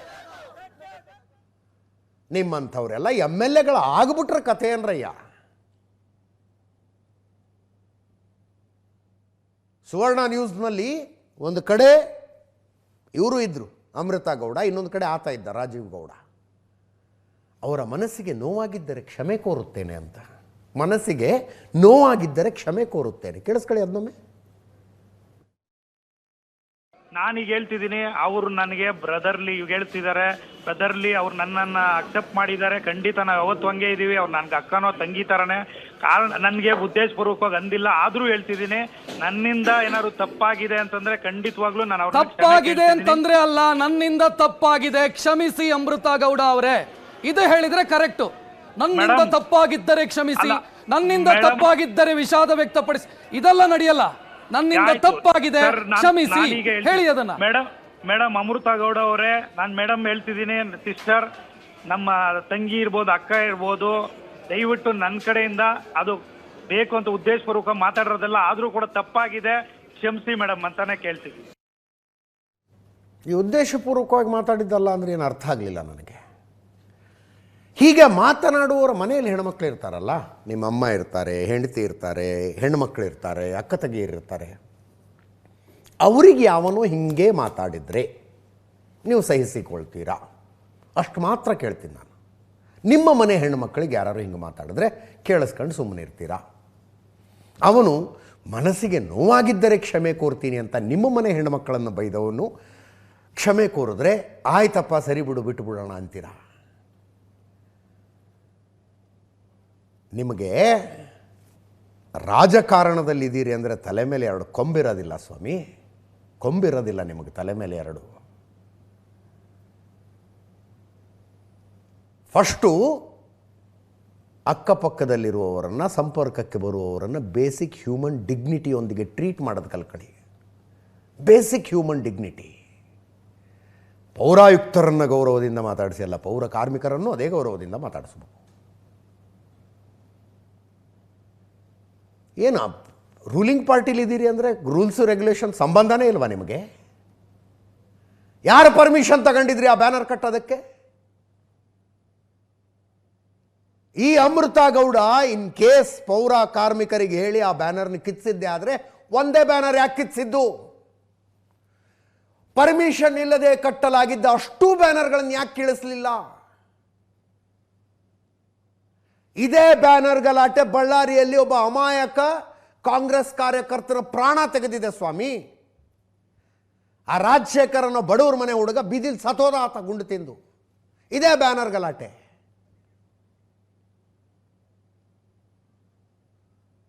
ನಾಚಿಕೆ ಆಗ್ಬೇಕು ಇವರಿಗೆಲ್ಲ. ಒಂದೇನಪ್ಪ ಅಂದರೆ ಹೆಂಗ್ರಿ ಸಮರ್ಥನೆ ಮಾಡ್ಕೊಳ್ತಾರೆ, ಕಾಂಗ್ರೆಸ್ನವರು ಯಾರು ಸಮರ್ಥನೆ ಮಾಡ್ಕೊಳ್ಳಿಲ್ಲ. ಇದನ್ನು ಕೇಳಿಸ್ಕೊಳ್ಳಿ ಯಾರ್ಯಾರು ಏನೇನು ಮಾತಾಡಿದ್ದಾರೆ ಅಂತ. ಇವತ್ತು ರಾಜೀವ್ ಗೌಡರು ಈ ಕ್ಷೇತ್ರದ ಒಬ್ಬ ಜನಪ್ರತಿನಿಧಿ ಆಗ್ಬೇಕಂತ ಬಂದಿರೋಂಥ ರಾಜಕಾರಣಿ ಗೂಂಡಾ ರೀತಿ ಇವತ್ತು ಅವರು ಒತ್ತನೆಯನ್ನು ಮಾಡ್ತಾ ಇದ್ದಾರೆ. ಇವತ್ತು ರಾಜ್ಯದ ಅಧ್ಯಕ್ಷರು ಮತ್ತು ಕೇಂದ್ರ ಸಚಿವರಾದಂಥ ಕುಮಾರಣ್ಣವರು ಸಹ ಇದಕ್ಕೆ ಸಂಬಂಧಪಟ್ಟಂತೆ ಕ್ರಮ ಜರುಗಿಸ್ಬೇಕಂತ ಈಗಾಗಲೇ ಅವರು ನಮ್ಮ ಮುಖ್ಯ ಕಾರ್ಯದರ್ಶಿ ಅವ್ರ ಹತ್ರ ಮಾತಾಡಿದ್ದಾರೆ. ಅವ್ರನ್ನ ಕೂಡಲೇ ಅವ್ರನ್ನ ಅರೆಸ್ಟ್ ಮಾಡಿ ಅವ್ರಿಗೆ ಜೈಲು ಕಳಿಸ್ತಕ್ಕಂಥ ಒಂದು ಸೂಚನೆಯನ್ನು ಸಹ ನಾನು ತಾಲೂಕಿನ ಪೊಲೀಸ್ ಅಧಿಕಾರಿಗಳಿಗೆ ನಾನು ಈಗಾಗಲೇ ಸೂಚನೆಯನ್ನು ಕೊಟ್ಟಿದ್ದೀರಿ. ನಾನು ಜಿಲ್ಲಾಧಿಕಾರಿಗಳಿಗೂ ಇದು ವಿಚಾರ ಮಾತಾಡಿದೆ. ಅವ್ರಿಗೂ ಏನು ಕಾನೂನು ರೀತಿಯ ಏನು ಕ್ರಮ ಆಗಬೇಕು ಅದನ್ನು ನೀವು ನಿರ್ದಾಕ್ಷಿಣ್ಯವಾಗಿ ಕ್ರಮ ಆಗಲಿ. ಅದು ಪಕ್ಷ ಮತ್ತೊಂದು ಅಲ್ಲ. ಒಬ್ಬ ವ್ಯಕ್ತಿ ವೈಯಕ್ತಿಕವಾಗಿ ತನ್ನ ಜವಾಬ್ದಾರಿಯನ್ನು ಅರ್ಥಕೊಳ್ಳದಿರ ಆ ರೀತಿ ಹೇಳಿಕೆ ಆ ಥರ ಮಾತಾಡೋವಂಥದ್ದು ನಿಜವಾಗ್ಲೂ ತಪ್ಪು. ಒಂದು ಪ್ರತಿಯೊಂದು ಸ್ಥಳೀಯ ಸಂಸ್ಥೆಯಲ್ಲೂ ಕೂಡ ಯಾವುದೇ ಈ ಥರ ಬ್ಯಾನರು ಮತ್ತೊಂದು ಆಗಬೇಕಾದ್ರೆ ಅನುಮತಿ ತಗೋಬೇಕು ಅಂತಿದೆ. ಬಹುಶಃ ಅವರಿಗೆ ರಾಜಕೀಯ ಅನುಭವ ಇಲ್ಲ. ಒಂದು ರಿಯಲ್ ಎಸ್ಟೇಟು ಉದ್ಯಮದಿಂದ ಬಂದಿರತಕ್ಕಂಥವ್ರಿಗೆ ಬಹುಶಃ ಅಧಿಕಾರಿಗಳ ಜೊತೆ ಯಾವ ರೀತಿ ಮಾತಾಡಬೇಕು ಬಹುಶಃ ಜ್ಞಾನ ಇಲ್ಲ ಅಂತ ಕಾಣ್ತದೆ ಅವ್ರಿಗೆ. ಕಾನೂನು ಸುವ್ಯವಸ್ಥೆ ರಾಜ್ಯದಲ್ಲಿ ಸಂಪೂರ್ಣವಾಗಿ ಹದಗೆಡ್ತಾ ಇರತಕ್ಕಂಥದ್ದನ್ನು ಗಮನಿಸಿ ಈ ರೀತಿ ಒಂದು ತೀರ್ಮಾನಕ್ಕೆ ಬರಲಾಗಿದೆ. ಈ ಅಶ್ಲೀಲ ಪದಗಳನ್ನು ಬಳಸಿ ಹೆಣ್ಣು ಮಕ್ಕಳನ್ನ ನಿಂದಿಸ್ತಕ್ಕಂಥದ್ದು, ಜೊತೆಗೆ ಏನೋ ದಂಗೆ ಎಬ್ಬಿಸಿಬಿಡ್ತೇನೆ ಅಂದಾಗ ಆ ಪದವನ್ನ ಯಾರೂ ಕೂಡ ಬಳಕೆ ಮಾಡುವಂತಿಲ್ಲ. ಈಗ ನೀವು ಇವರನ್ನ ಜೈಲಲ್ಲಿ ಇಡಬೇಕಾ ಬೇಡವಾ? ಮಾನ್ಯ ಮುಖ್ಯಮಂತ್ರಿಗಳು ತಕ್ಷಣ ಈ ರಾಜೀವ್ ಗೌಡ ಅನ್ನೋರ್ತಕ್ಕಂಥವರನ್ನ ಬಂಧಿಸಬೇಕು. ಎಲ್ಲರನ್ನೂ ಕರೆಸಿ ಚಪ್ಪಲಿಯಲ್ಲಿ ಒಡಿಸ್ತೀನಿ ಅಂತ ಅಧಿಕಾರಿಗೆ ಮಾತಾಡಿದ್ದು. ಅವನು ಯಾವಳು ತೆಗೆದಿದ್ದು ಬ್ಯಾನರು ಅಂದ್ರೆ ಅವರು ಪೌರ ಕಾರ್ಮಿಕರು, ಅವರು ಪರಿಶಿಷ್ಟ ಜಾತಿ ವರ್ಗಗಳೇ ಬರ್ತದೆ. ಅಟ್ರಾಸಿಟಿಯಲ್ಲಿ ಅವ್ರ ಮೇಲೆ ಕೇಸ್ ಹಾಕಬೇಕಾಗುತ್ತೆ. ದಂಗೆ ಅಂದಿದ್ದಕ್ಕೆ ಗೂಂಡಾ ಕಾಯ್ದೆಯಲ್ಲಿ ಅವರನ್ನ ಅರೆಸ್ಟ್ ಮಾಡಬೇಕಾಗುತ್ತೆ. ಕಾಂಗ್ರೆಸ್ನ ಸಂಸ್ಕೃತಿಯನ್ನ ಬಹಳ ಸ್ಪಷ್ಟವಾಗಿ ವ್ಯಕ್ತಪಡಿಸಿದ್ದಾರೆ ಅವರು. ಆದ್ರಿಂದ ಗೂಂಡಾ ಕಾಯ್ದೆಯಲ್ಲಿ ಇವರನ್ನ ಬಂಧಿಸಬೇಕು ಅಂತ ಕೇಳಿ ಶಿಡ್ಲಘಟ್ಟದ ತಮ್ಮ ಕಾಂಗ್ರೆಸ್ನ ಅಭ್ಯರ್ಥಿಯಾಗಿದ್ದಂತ ರಾಜೀವ್ ಗೌಡ ಅವರು ಮಹಿಳಾ ಅಧಿಕಾರಿಗೆ ಅವಾಚ್ಯ ಶಬ್ದಗಳಿಂದ ಬೈದು ದೊಡ್ಡ ಪ್ರತಿಭಟನೆ ನಡೆಸಿ ಈಗ ದೂರು ಕೂಡ ದಾಖಲು ಮಾಡಿದ್ದಾರೆ ಸರ್ ಅಧಿಕಾರಿಗಳು. ಯಾರೇ ಆಗಲಿ ಕಾನೂನು ಏನಿದೆ ಅದು ಕ್ರಮ ಕೈಗೊಳ್ತದೆ ಬಿಡಿ. ಯಾರೇ ಆಗಲಿ ಕಾನೂನು ಏನಿದೆ ಅದು ಕ್ರಮ ಕೈಗೊಳ್ತದೆ ಬಿಡಿ. ಮೊನ್ನೆ ಬೆಳಗಾವಿಯಲ್ಲಿ ದ್ವೇಷ ಭಾಷಣದ ವಿರುದ್ಧ ಮಸೂದೆ ಅಂತಿದ್ರಿ ಅಲ್ವಾ? ಇದು ದ್ವೇಷ ಭಾಷಣ. ಒಬ್ಬ ವ್ಯಕ್ತಿಗಳ ಗುಂಪಿಗೆ ಹರ್ಟ್ ಆಗುವಂತೆ ಮಾತನಾಡಿದರೆ ಈ ಕಾನೂನಿನಡಿಯಲ್ಲಿ ಕ್ರಮ ಕೈಗೊಳ್ತೀವಿ ಅಂತ. ಕೈಗೊಳ್ಳಿ ನೋಡೋಣ. ಈಗ ಕೇಂದ್ರ ಸಚಿವ ಕುಮಾರಸ್ವಾಮಿ ಅವರು ನಮ್ಮ ಚೀಫ್ ಸೆಕ್ರೆಟರಿ ಶಾಲಿನಿ ರಜನೀಶ್ ಅವರಿಗೆ ಈ ಆಡಿಯೋ ಕಳಿಸಿ ಫೋನ್ ಮಾಡಿದ್ರಂತೆ. ತಾವು ಒಬ್ಬ ಹೆಣ್ಣು, ತಮ್ಮ ಅಡಿಯಲ್ಲಿ ಕೆಲಸ ಮಾಡುವಂಥ, she is head of executive, ತಮ್ಮ ಅಡಿಯಲ್ಲಿ ಕೆಲಸ ಮಾಡುವ ಒಬ್ಬ ಮಹಿಳೆ ಹೀಗೆಲ್ಲ ಅನ್ನಿಸ್ಕೊಂಡಿದ್ದಾರೆ. ನಿಮಗೇನು ಅನ್ನಿಸ್ತಿಲ್ವಾ? ಏನು ಮಾಡ್ತೀರಿ ಅಂತ ನೋಡೋಣ, ಅಪ್ಡೇಟ್ ಮಾಡ್ತೀವಿ ಏನು ಮಾಡ್ತಾರೆ ಅಂತ. ರಾಜ್ಯ ರಾಜಕಾರಣದ ಕೆಲವು ಸುದ್ದಿಗಳನ್ನು ಫಸ್ಟ್ ಹಾಫ್ನಲ್ಲಿ ಹೇಳಬೇಕಾಗಿತ್ತು. ಆ ಪುಣ್ಯಾತ್ಮ ರಾಜೀವ್ ಗೌಡನ ಆಡಿಯೋದಿಂದಾಗಿ ಹೋಯ್ತದು. ಸ್ವಲ್ಪ ಇದನ್ನ ಹೇಳ್ಕೊಂಡು ಬೇರೆ ಸುದ್ದಿಗಳಿಗೆ ಹೋಗೋಣಂತೆ. ನಿನ್ನೆ ಮೈಸೂರಿನಲ್ಲಿ ಏನು ನಡೀತಲ್ಲ ಅದನ್ನು ರನ್ವೇ ರಾಜಕಾರಣ ಅಂತ ಕರೆಯಲಾಗ್ತಾ ಇದೆ. ರನ್ವೇ ರಾಜಕಾರಣ ಅಂದರೆ ಏನು? ಮೈಸೂರು ವಿಮಾನ ನಿಲ್ದಾಣದ ರನ್ವೇ ಮೇಲೆ ಕೆಲವು ನಿಮಿಷಗಳ ಅನೌಪಚಾರಿಕ ಸಭೆಯಲ್ಲಿ ನಡೆದಂಥ ರಾಜಕಾರಣ. ಅದು ದೃಶ್ಯಗಳನ್ನು ನೋಡಿದ್ದೀರಿ. ಇಬ್ಬರ ಜೊತೆಗೂ ನಿಂತ್ಕೊಂಡು ಮುಖ್ಯಮಂತ್ರಿಗಳು ಉಪಮುಖ್ಯಮಂತ್ರಿಗಳು ಇಬ್ಬರ ಜೊತೆಗೂ ನಿಂತ್ಕೊಂಡು ರಾಹುಲ್ ಗಾಂಧಿ ಅವರು ಮಾತಾಡ್ತಾರೆ. ಅದಾದ ನಂತರ ಸ್ವಲ್ಪ ದೂರಕ್ಕೆ ಮುಖ್ಯಮಂತ್ರಿಗಳನ್ನು ಕರ್ಕೊಂಡು ಹೋಗ್ತಾರೆ. ಅಲ್ಲಿಂದ CM ಬಂದ ಮೇಲೆ ವಾಪಸ್ ಬಂದು DCM ಜೊತೆ ಪ್ರತ್ಯೇಕವಾಗಿ ಮಾತಾಡ್ತಾರೆ. ನಿನ್ನೆ ಅಂದಿದ್ದೆ ನಾನು, ಮುಖ್ಯಮಂತ್ರಿಗಳು ಸಚಿವ ಸಂಪುಟ ಪುನರ್ರಚನೆಗೆ ಮಾಡ್ತೀನಿ ನೀವು ಓಕೆ ಅಂದರೆ ಅಂದಿರ್ತಾರೆ ಅಂತ. ಅದು ಸುಮ್ಮನೆ ಗಾಳಿಲಿ ಗುಂಡು ಹೊಡೆದಂಗೆ ಹೇಳಿದ್ದು. ಇವತ್ತು ಅಥೆಂಟಿಕ್ಕಾಗಿ ಹೇಳ್ತಾ ಇದ್ದೀನಿ, ಮುಖ್ಯಮಂತ್ರಿಗಳು ರಾಹುಲ್ ಗಾಂಧಿ ಅವರ ಹತ್ರ ಸಚಿವ ಸಂಪುಟ ಪುನರ್ರಚನೆಗೆ ಪರ್ಮಿಷನ್ ಕೇಳಿದ್ರು. ರಾಹುಲ್ ಗಾಂಧಿ ಅವರು we will discuss in Delhi, I will tell you have to come to Delhi ಅಂತ ಹೇಳಿದ್ರಂತೆ. ಉಪಮುಖ್ಯಮಂತ್ರಿಗಳು ನಾಯಕತ್ವ ಬದಲಾವಣೆಯ ಪ್ರಶ್ನೆ ಕೇಳಿರ್ತಾರೆ. ಸಚಿವ ಸಂಪುಟದ ವಿಸ್ತರಣೆಗೆ ಅವಕಾಶ ಕೇಳಿದ್ದನ್ನು ನಾನು ಎಷ್ಟು ಒತ್ತಿ ಹೇಳ್ತಾ ಇದ್ದೀನಲ್ಲ ಅಷ್ಟು ಒತ್ತಿ ಇದನ್ನು ನಾನು ಹೇಳಲಾರೆ. ಕೆಲವು ಫಸ್ಟ್ ಹ್ಯಾಂಡ್ ಇನ್ಫಾರ್ಮೇಷನ್ ಇರ್ತವೆ, ಕೆಲವು ಸೆಕೆಂಡ್ ಹ್ಯಾಂಡ್ ಇನ್ಫಾರ್ಮೇಷನ್ ಇರ್ತವೆ. We will discuss in Delhi ಅಂದಿದ್ದಾರೆ. That is Rahul Gandhi. ಹಿಂದೆ PV ನರಸಿಂಹರಾಯರ ಕಾಲದಲ್ಲಿ ಅನಿಸುತ್ತೆ ಅದೊಂದು ಮಾತಿತ್ತು, not taking a decision is also decision. ಕೆಲವು ನಿರ್ಧಾರಗಳನ್ನು ತೆಗೆದುಕೊಳ್ಳುವುದು ರಿಸ್ಕಿ ಅನಿಸಿದ್ರೆ ಆ ನಿರ್ಧಾರ ತೆಗೆದುಕೊಳ್ಳೋದನ್ನೇ ಪೋಸ್ಟ್ಪೋನ್ ಮಾಡ್ತಾ ಹೋಗೋದಪ್ಪ. ಹಾಗೆ ಒಟ್ಟಿನಲ್ಲಿ ಈಗ ದೆಹಲಿ ಯಾತ್ರೆಗೆ ಈ 16ನೇ ತಾರೀಕಂತೂ DK ಶಿವಕುಮಾರ್ ಅವರು ಹೋಗ್ತಾರೆ. ಅಸ್ಸಾಂ ಎಲೆಕ್ಷನ್ನಿನ ಚರ್ಚೆ ಮಾಡೋದಕ್ಕೆ ವಿಶೇಷ ವೀಕ್ಷಕರಾಗಿ ನೇಮಕಗೊಂಡಿದ್ದಾರೆ ಅವರು. ಅದರ ಮಧ್ಯದಲ್ಲಿ ನೋಡಿ, ನಿನ್ನೆ ಅಷ್ಟೆಲ್ಲ ಆಗಿದೆ. ಇವತ್ತು ಡಿ ಕೆ ಶಿವಕುಮಾರ್ ಅವರು ಸೋಷಿಯಲ್ ಮೀಡಿಯಾದಲ್ಲಿ ಏನು ಹಾಕಿದ್ರು, ಡಿ ಕೆ ಸುರೇಶ್ ಅವರು ಏನು ಹಾಕಿದ್ರು. ಡಿ ಕೆ ಶಿವಕುಮಾರ್ ಅವರು ಯಾವಾಗಲೂ ಹೇಳ್ತಿರ್ತಾರೆ ಏನು, ಪ್ರಯತ್ನ ವಿಫಲವಾದರೂ ಪ್ರಾರ್ಥನೆ ವಿಫಲವಾಗುವುದಿಲ್ಲ ಅಂತ. ಇದನ್ನು ಹಾಕೋದಕ್ಕೆ ನೋ ರೀಸನ್ ಅವ್ರಿಗೆ. ಸುಮ್ಮನೆ ಯಾವುದೋ ಒಂದು ಕೋಟ್ ಇಷ್ಟ ಆಯಿತು ಅಂತ ನಾವೆಲ್ಲ ಹಾಕ್ತೀವಲ್ಲ, ಕೆಲವ್ರು ಹಾಕ್ತಾರೆ, ನಾನು ಹಾಕೋದಿಲ್ಲ, ಕೆಲವ್ರು ಹಾಕ್ತಾರೆ. ಯಾವುದೋ ಕೋಟ್ ಇಷ್ಟ ಆಯಿತು ಸುಮ್ಮನೆ ಹಾಕಿದ್ರಪ್ಪ, ಪೋಸ್ಟ್ ಮಾಡಿದ್ರು ಅದನ್ನು. ಹಂಗೆ ಹಾಕಿದ್ದಿದ್ದು, ಸುಮ್ಮನೆ ಬರೆದಿದ್ದು ಅಲ್ಲ. ನೋಡಿ ಡಿ ಕೆ ಶಿವಕುಮಾರ್ ಅವರು ಚಂದದ ಒಂದು ಫೋಟೋ ಭಾಷಣ ಮಾಡ್ತಾ ಇರೋದು ಇಟ್ಕೊಂಡು ಮೇಲ್ಗಡೆ ಕೋಟ್ಸಲ್ಲಿ ಅದನ್ನು ಬರೆದು ಪ್ರಯತ್ನ ವಿಫಲವಾದರೂ ಪ್ರಾರ್ಥನೆ ವಿಫಲವಾಗುವುದಿಲ್ಲ ಅಂತ ಹಾಕಿದ್ರು ಅವರು. ನೆನ್ನೆಯ ಭೇಟಿಗೂ ಇದಕ್ಕೂ ಒಂದಕ್ಕೊಂದು ಸಂಬಂಧ ಇರಲಿಕ್ಕಿಲ್ವಾ? ಇಲ್ಲದೆ ಹಾಕ್ತಾರೇನ್ರಿ? ಏನೂ ಇಲ್ಲದೆ ಹಾಕ್ತಾರ ಹಿಂಗೆ? ಡಿ ಕೆ ಸುರೇಶ್ ಅವ್ರದ್ದು ನೋಡಿ, ಡಿ ಕೆ ಸುರೇಶ್ ಅವ್ರದ್ದು ಬರಲಿ. ಯಶಸ್ಸಿನ ಮೊದಲ ಹೆಜ್ಜೆಯೇ ಪ್ರಯತ್ನ, ಸತತ ಪ್ರಯತ್ನದ ಫಲವೇ ಯಶಸ್ಸು ಅಂತ. ಶುಭೋದಯ ಕರ್ನಾಟಕ ಹ್ಯಾಶ್ಟ್ಯಾಗ್, ಶುಭೋದಯ ಕರ್ನಾಟಕ ಹ್ಯಾಶ್ಟ್ಯಾಗ್. ನೆನ್ನೆಯ ಭೇಟಿಗೂ ಇದಕ್ಕೂ ಸಂಬಂಧ ಇಲ್ಲ ಅಂದರೆ ಯಶಸ್ಸಿನ ಮೊದಲ ಹೆಜ್ಜೆಯೇ ಪ್ರಯತ್ನ. ನೆನ್ನೆ ನಡೆದದ್ದು ಪ್ರಯತ್ನವೇ, ಸತತ ಪ್ರಯತ್ನದ ಫಲವೇ ಯಶಸ್ಸು. ನೆನ್ನೆ ಮಾಡಿದಂಥ ಪ್ರಯತ್ನಗಳನ್ನು ಸತತವಾಗಿ ಮಾಡಿದ್ರೆ ಯಶಸ್ಸು ಸಿಗತ್ತೆ. ಯಶಸ್ಸು ಅಂದರೆ ಯಾವುದು? D K Shivakumar C M ಆಗೋದು. ಇದೇ ಸ್ಟುಡಿಯೋದಲ್ಲಿ ಇದೇ ಜಾಗದಲ್ಲಿ ಕೂತ್ಕೊಂಡು ಡಿ ಕೆ ಸುರೇಶ್ ಅವರು ಹೇಳಿದ್ರು, ಒಂದಲ್ಲ ಒಂದು ದಿನ ನಮ್ಮ ಅಣ್ಣನನ್ನು ಮುಖ್ಯಮಂತ್ರಿ ಕುರ್ಚಿಯಲ್ಲಿ ನೋಡುವುದು ನನ್ನ ಜೀವನದ ಮಹದಾಸೆ ಅಂತ ಡಿ ಕೆ ಸುರೇಶ್ ಅವರು ಹೇಳಿದ್ದು. ಆವಾಗ ನಾನು ಕೇಳಿದೆ ಇದೇ ಟರ್ಮ್ನಲ್ಲ ಅಂತ. ಅದಕ್ಕೆ ಡೆಫಿನಿಟಿವ್ ಆನ್ಸರ್ ಕೊಡಲಿಲ್ಲ ಅವರು. ಇದೇ ಟರ್ಮ್ನಲ್ಲ ಅಂತ ಕೇಳಿದ್ದೆ ನಾನು. ಇರಲಿ, ಈ ರೀತಿಯಾದಂಥ ಟ್ವೀಟ್ ಮಾಡಿದರು.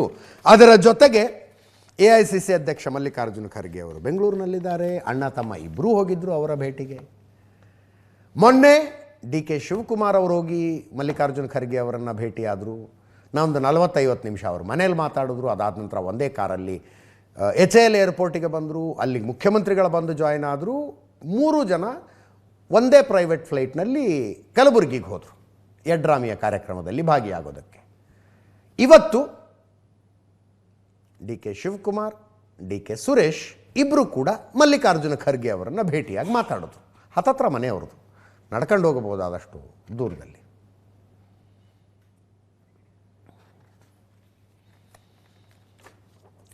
ಹದಿನಾರನೇ ತಾರೀಕು ಡಿ ಕೆ ಶಿವಕುಮಾರ್ ಅವರು ಹೋಗ್ತಾ ಇದ್ದಾರೆ. ಇವತ್ತು ಮಾತಾಡಿದ್ರು ಅವ್ರು, ಏನಂದ್ರೆ ಕೇಳಿಸ್ಕೊಡಿ. ಕಾಂಗ್ರೆಸ್ ಅಧ್ಯಕ್ಷ ಅವರು ನಮ್ಮ ಲೀಡರ್ ಆಫ್ ದಿ ಅಪೋಸಿಷನ್, ಅವರು ಕಾಂಗ್ರೆಸ್ ಅಧ್ಯಕ್ಷರು. ನಾವು ಭೇಟಿ ಮಾಡೋದು, ನಾವು ಮಾತಾಡೋದು, ನಾವು ಅವ್ರಿಗೆ ಗೌರವ ಕೊಡೋದು, ಪ್ರೋಟೋಕಾಲ್ ಅಲ್ಲಿ ಹೋಗಿ ರಿಸೀವ್ ಮಾಡೋದು, ಇವೆಲ್ಲ ನಾನು ಪಬ್ಲಿಕ್ ಅಲ್ಲಿ ಚರ್ಚೆ ಮಾಡ್ತಾರ? ಭೇಟಿ ಮಾಡಿದೀವಿ, ಚೆನ್ನಾಗಿ ಕೆಲಸ ಮಾಡ್ಕೊಂಡು ಹೋಗಿ ಅಂತ ಹೇಳಿದ್ದಾರೆ, ಚೆನ್ನಾಗಿ ಕೆಲಸ ಮಾಡ್ಕೊಂಡು ಹೋಗ್ತೀವಿ. ನಾನು ಮೊದಲೇ ಇದ್ದಾರೆ, ಈ ಹೊಸ್ತೇನಲ್ಲ ರೀ, ಮೊನ್ನೆ ಇದಕ್ಕೆ ಹೋಗಿದ್ದೆ, ನಮ್ಮ ಒಕ್ಕಲರದ ಬಿಸ್ನೆಸ್ ಮೆನ್ ಇದಕ್ಕೆ ಹೋಗಿದ್ದೆ. ಅವ್ರಿಗೆ ಹೇಳ್ದೆ ನಾನು ಅಷ್ಟೇ, ನನ್ನ ಅನುಭವಗಳನ್ನ ಸುಮಾರು ಒಂದು 20 ನಿಮಿಷ ಮಾತಾಡಿದೆ, ಅದನ್ನು ಟ್ವೀಟ್ ಮಾಡಿದೆ. 16ನೇ ತಾರೀಕು ಡೆಲ್ಲಿಗೆ ಹೋಗ್ತೇನೆ. ನಾನು ಯಾವುದು ಆನ್ ರೆಕಾರ್ಡ್ ಇಟ್ಕೊಳ್ಳಲ್ಲ, ನನ್ನ ಹತ್ರ ಯಾವಾಗಲೂ ರೆಕಾರ್ಡ್ ಅಲ್ಲೇ. ಮೊನ್ನೆ ಒಕ್ಕಲಿಗರ ಇದಿತ್ತೇನು, ಬಿಸ್ನೆಸ್ ಮೆನ್ಗಳನ್ನೆಲ್ಲ ಒಂದು ಕಡೆ ಸೇರಿಸೋ ಒಂದು ಕಾರ್ಯಕ್ರಮ ಆಯಿತು. ಉದ್ಯಮಿ ಒಕ್ಕಲಿಗ ಸಮಾವೇಶ ಅಂತೇನೋ ಆಯಿತು ಪ್ಯಾಲೇಸ್ ಗ್ರೌಂಡಲ್ಲಿ. ಅಲ್ಲಿ ಮಾತಾಡಿದ್ದನ್ನು ಪೋಸ್ಟ್ ಮಾಡಿದ್ರಂತ ಅಷ್ಟೇ. ನೀವು ಇದಕ್ಕೇನು ವಿಶೇಷ ಅರ್ಥ ಕಲ್ಪಿಸಬೇಡಿ ಅಂತ ಹೇಳ್ತಾರಲ್ಲ, ಹಂಗೆ ಹೇಳಿದ್ರು. ನೀವು ಹೇಳ್ತಾ ಇರಿ, ನಾವು ಕೇಳ್ತಾ ಇರ್ತೀವಿ. ಇನ್ನೊಂದು, ಇವತ್ತು ಸ್ಪೆಷಲ್ ಕ್ಯಾಬಿನೆಟ್ ಇತ್ತು. ಸಾಮಾನ್ಯವಾಗಿ ಕ್ಯಾಬಿನೆಟ್ ಪ್ರತಿ ಗುರುವಾರ ನಡೆಯುತ್ತೆ. ಇವತ್ತು ವಿಶೇಷ ಕ್ಯಾಬಿನೆಟ್ ಸಭೆಯನ್ನು ಕರೆಯಲಾಗಿತ್ತು. ವಿಶೇಷ ಕ್ಯಾಬಿನೆಟ್ ಸಭೆ ಕರೆದದ್ದು ವಿಶೇಷ ಅಧಿವೇಶನವನ್ನು ಕರೆಯುವ ಬಗ್ಗೆ ಚರ್ಚೆ ಮಾಡೋದಕ್ಕೆ ಆ ನಿರ್ಧಾರ ಇವತ್ತಾಗಿದೆ. 22ನೇ ತಾರೀಖಿನಿಂದ 10 ದಿನ ವಿಶೇಷ ಅಧಿವೇಶನ. ವಿಶೇಷ ಅಧಿವೇಶನದ ಉದ್ದೇಶ ಏನು? ಮನ್ರೇಗಾ ಯೋಜನೆಯಲ್ಲಿದ್ದ ಮಹಾತ್ಮ ಗಾಂಧಿ ಹೆಸರನ್ನು ಒಳಗೊಂಡಿದ್ದಂಥ ಮನ್ರೇಗಾ ಯೋಜನೆಗೆ VBG ರಾಮ್ಜಿ ಅನ್ನುವ ಹೆಸರಿಟ್ಟಿದ್ದನ್ನು ಮತ್ತು ಆ ಯೋಜನೆಯ ರೂಪುರೇಷೆಗಳನ್ನು ಬದಲಿಸಿದ್ದನ್ನು ವಿರೋಧಿಸಿ ಕೇಂದ್ರ ಸರ್ಕಾರಕ್ಕೆ ಒಂದು ಟೀಕೆ ಮಾಡುವುದಕ್ಕೆ ಮತ್ತು ಕೇಂದ್ರ ಸರ್ಕಾರಕ್ಕೆ ಕರ್ನಾಟಕ ಅಸೆಂಬ್ಲಿಯ ನಿರ್ಧಾರವನ್ನು ತಿಳಿಸೋದಕ್ಕೆ ವಿಶೇಷ ಕ್ಯಾಬಿನೆಟ್ ಇವತ್ತು ಕರೆದಿತ್ತು. ಅದೊಂದು ನಿರ್ಧಾರ ಆಯಿತು. 22ನೇ ತಾರೀಕಿನಿಂದ 10 ದಿನ ವಿಶೇಷ ಅಧಿವೇಶನ. 22, 23 ನಡೆಯುತ್ತೆ. ಪ್ರತಿ ವರ್ಷ ಮೊದಲನೇ ಅಧಿವೇಶನ ಆದಾಗ ರಾಜ್ಯಪಾಲರು ಜಂಟಿ ಅಧಿವೇಶನವನ್ನು ಉದ್ದೇಶಿಸಿ ಮಾತಾಡಬೇಕು, ನಿಯಮ ಅದು. ಸ್ವಲ್ಪ ಗೊಂದಲಗಳು ಇದ್ದಾವೆ. ಈ ರಾಜ್ಯಪಾಲರಿಗೆ ಸರ್ಕಾರ ಭಾಷಣ ಬರೆದು ಕೊಡುತ್ತೆ, ಆ ಭಾಷಣ ಹೇಳ್ತಾರೋ ಓದ್ತಾರೋ ಅವರು, ನನ್ನ ಸರ್ಕಾರ ನಮ್ಮ ಸರ್ಕಾರ ಅಂತ ಹೇಳ್ತಾರೆ. ಅದರ ಮೇಲೆ ಚರ್ಚೆ ಆಗಬೇಕು. ಈಗ ಅದನ್ನು ಬಿಟ್ಟು ಬರೀ ನಾವು ರಾಮ್ಜಿನೇ ಚರ್ಚೆ ಮಾಡ್ತೀವಿ, ಅದಕ್ಕೆ ಹೆಂಗೆ ಅವಕಾಶ ಇದೆಯೋ ಅದು ಹೆಂಗೆ ಅವಕಾಶ ಕಲ್ಪಿಸ್ತಾರೋ ಗೊತ್ತಿಲ್ಲ. ಒಟ್ಟಿನಲ್ಲಿ ಅದೊಂದು ನಿರ್ಧಾರ ಅಂತೂ ಆಗಿದೆ. ಎಚ್ ಕೆ ಪಾಟೀಲ್ರು ಅನೌನ್ಸ್ ಮಾಡಿದ್ರು, ಅದನ್ನು ಕೇಳಿಸ್ಕೊಳ್ಳಿ. ಕರ್ನಾಟಕ ವಿಧಾನಸಭೆ ಹಾಗೂ ಕರ್ನಾಟಕ ವಿಧಾನ ಪರಿಷತ್ತಿನ ಉಭಯ ಸದನಗಳ ಅಧಿವೇಶನವನ್ನು 22/1/2026 ಗುರುವಾರದಂದು ಸಚಿವ ಸಂಪುಟವು ತೀರ್ಮಾನಿಸಿತು. ಕೇಂದ್ರ ಸರ್ಕಾರವು ಜಾರಿಗೆ ತಂದಿರುವ Viksit Bharat guarantee for Rozgar and Ajeevika mission ಕಾಯ್ದೆ 2025 ವಿ ಗ್ರಾಮ್ಜಿ ಕುರಿತು ಸಚಿವ ಸಂಪುಟವು ನಿರ್ಧರಿಸಿತು. ವಿಧಾನಮಂಡಲದ ಜಂಟಿ ಅಧಿವೇಶನದಲ್ಲಿ ವಿಶೇಷ ಚರ್ಚೆ ನಡೆಸಿ ನೂತನ ಕಾಯ್ದೆಯ ಕುರಿತು ನಿರ್ಣಯ ಕೈಗೊಳ್ಳಲು ಸಚಿವ ಸಂಪುಟ ನಿರ್ಣಯಿಸಿತು. ವಿಶೇಷವಾಗಿ ರಾಮ್ಜಿ ಯೋಜನೆ ಏನಿದೆ ಅದರ ಬಗ್ಗೆ ವಿಶೇಷ ಚರ್ಚೆಗೆ ದುರುದ್ದೇಶದಿಂದ ಕರೆದಿರ್ತಕ್ಕಂಥ ಅಧಿವೇಶನ ಇದು. ಈ ಅಧಿವೇಶನವನ್ನು ನೀವು ರಾಜ್ಯದಲ್ಲಿ ನಡೀತಾ ಇರುವಂಥ ಈ ಡ್ರಗ್ ಹಾವಳಿ ಮಿತಿಮೀರಿದ ತಡೆಯೋಕ್ಕೆ ಸಾಧ್ಯವೇ ಇಲ್ಲ ಅಂತ ಪರಿಸ್ಥಿತಿಗೆ ನಾವು ಹೋಗ್ತಾ ಇದ್ದೀವಿ. ಅದ್ರ ಬಗ್ಗೆ ಚರ್ಚೆಗೆ ವಿಶೇಷ ಅಧಿವೇಶನ ಕರಿಬೇಕು. ಕನ್ನಡದ ಮೇಲೆ ದೌರ್ಜನ್ಯ ಮಾಡ್ತಾ ಇದ್ದಾರೆ, ಅದು ನಮ್ಮ ನೆಲ ಮತ್ತು ಭಾಷೆಯ ಪ್ರಶ್ನೆ, ಇವೆಲ್ಲದಕ್ಕಿಂತ ಭಾಳ ಪ್ರಮುಖ ಅದು. ಇದ್ರ ಬಗ್ಗೆ ವಿಶೇಷ ಅಧಿವೇಶನ ಕರಿಬೇಕು. ವಿಕಸಿತ ಭಾರತ್ ಅದ್ರ ಬಗ್ಗೆ ಅವ್ರಿಗೇನೋ ತಕರಾರಿದ್ದೆ ಹೋಗಿ ಮಾತಾಡಿ. ಗಾಂಧೀಜಿ ಬಗ್ಗೆ ಮಾತಾಡೋ ಯೋಗ್ಯತೆಯನ್ನು ಕಳ್ಕೊಂಬಿಟ್ಟಿದ್ದೀರ ನೀವು. ವಿಕಸಿತ ಭಾರತ ಅಂದರೆ ನಿಮ್ಮ ಕೋಪ ಯಾಕೆ? ನಾವು ತೆಗಿಬೇಕಾದನ್ನ ಭಾರತ ತೆಗೆದು ಬೇರೆ ಏನೋ ಮಾಡಬೇಕಾದನ್ನ ಹೆಸರಲ್ಲಿ ಏನಿದೆ ಭಾರತ ಅಂತ ಇಟ್ಟಿದ್ದಾರೆ, ವಿಕಸಿತ ಭಾರತ ತಪ್ಪೇನು? ಆಯ್ತಪ್ಪ, ಈಗ ಏನಾನ ನರೇಂದ್ರ ಮೋದಿ ಅಂತ ಹೆಸರಿಟ್ಕೊಂಡ್ರ, ವಾಜಪೇಯಿ ಅಂತ ಹೆಸರಿಟ್ಕೊಂಡ್ರ? ಇಲ್ಲಲ್ಲ, ನಾವು ಅವಾಗೇ ಸವಾಲು ಹಾಕ್ಬಿಟ್ಟಿದ್ದೀರ. ಅವರು you are ready, I am ready ಅಂತಾನೆ ಹೇಳ್ಬಿಟ್ಟಿದ್ದೀರಿ. ವಿಶೇಷವಾಗಿ ಏನು ಇವತ್ತು ಪಂಚಾಯತಿನ ಅಧಿಕಾರಗಳನ್ನು ಇವರು ಕಸ್ಕೊಳ್ಳೋ ಪ್ರಯತ್ನ ಮಾಡ್ತಾ ಇದ್ದಾರೆ, ಕಾರ್ಮಿಕರನ್ನ ಗುಲಾಮರಾಗಿ ಮಾಡ್ತಾ ಇದ್ದಾರೆ. ಇದರ ವಿರುದ್ಧ ಕಾನೂನು ಕ್ರಮ ಕೂಡ ತಗೋಬೇಕು ಅಂದ್ಬಿಟ್ಟು ತೀರ್ಮಾನ ಆಗಿದೆ. ನೋಡಿ, ಇದರಲ್ಲಿ ಸಾಕಷ್ಟು ಉಲ್ಲಂಘನೆಗಳಾಗಿದೆ.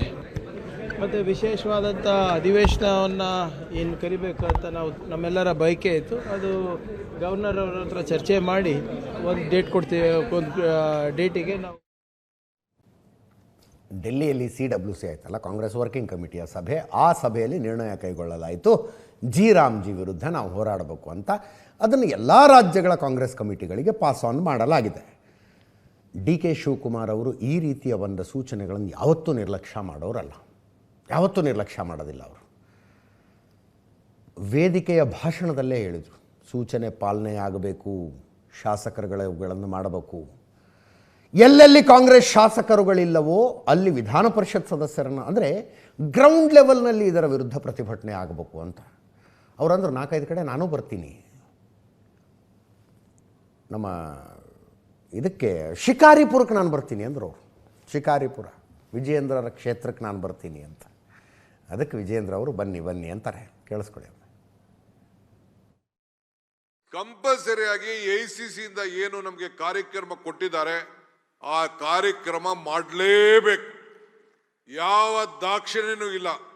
ಯಾರ್ಯಾರು ಅಬ್ಸರ್ವರ್ ಹೋಗುದಿಲ್ಲ, ಯಾರ್ಯಾರು ಆಫೀಸ್ ಬೇರರ್ ಹೋಗುದಿಲ್ಲ, ಅವ್ರನ್ನೆಲ್ಲ ಕಿತ್ತಾಕಕ್ಕೆ ಈಗಾಗಲೇ AICC ಸೆಕ್ರೆಟರಿ ರಿಪೋರ್ಟ್ ಕೊಡಿ ಅಂತ ಅವ್ರಿಗೆ ಇನ್ಸ್ಟ್ರಕ್ಷನ್ ಕೊಟ್ಟಿದ್ದಾರೆ.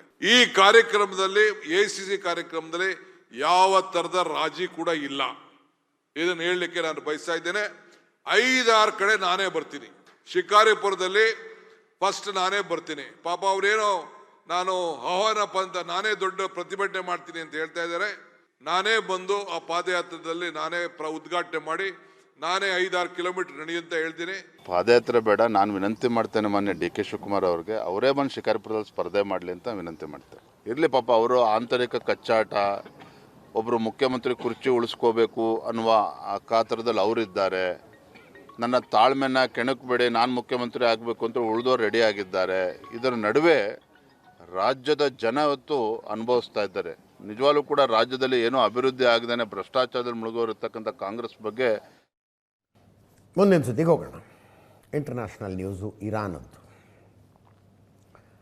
ಕೆಲವು ವೆಬ್ಸೈಟ್ಗಳು, ಅಂತಿಂಥ ವೆಬ್ಸೈಟ್ ಅಲ್ಲ, ಅದರದೇ ಆದ ರೆಪ್ಯುಟೇಷನ್ ಇರುವ ವೆಬ್ಸೈಟ್ಗಳಲ್ಲಿ ಬರ್ತಾ ಇರುವ ಸಂಖ್ಯೆಗಳನ್ನು ನಂಬೋದಾದರೆ ಇರಾನ್ನಲ್ಲಿ 20 ದಿನಗಳಿಂದ ನಡೀತಾ ಇರುವ ಈ ಪ್ರತಿಭಟನೆಯಲ್ಲಿ ಇಲ್ಲಿ ತನಕ 12,000 ಜನರನ್ನು ಕೊಲ್ಲಲಾಗಿದೆ. 12,000 ಜನರನ್ನು ಕೊಲ್ಲಲಾಗಿದೆ. ಅಯಾತುಲ್ಲಾ ಖಮೇನಿ ಆಡಳಿತದ ವಿರುದ್ಧ ಅಲ್ಲಿನ ಜನ, ಇರಾನಿನ ಜನ, ಸ್ಪೆಷಲಿ ಜನ್ಜಿಗಳು, ಮಹಿಳೆಯರನ್ನು, ಯುವತಿಯರನ್ನೊಳಗೊಂಡ ಜನ್ಜಿಗಳು ಬೀದಿಗಿಳಿದು ಪ್ರತಿಭಟನೆ ನಡೆಸ್ತಾ ಇದ್ದಾರೆ.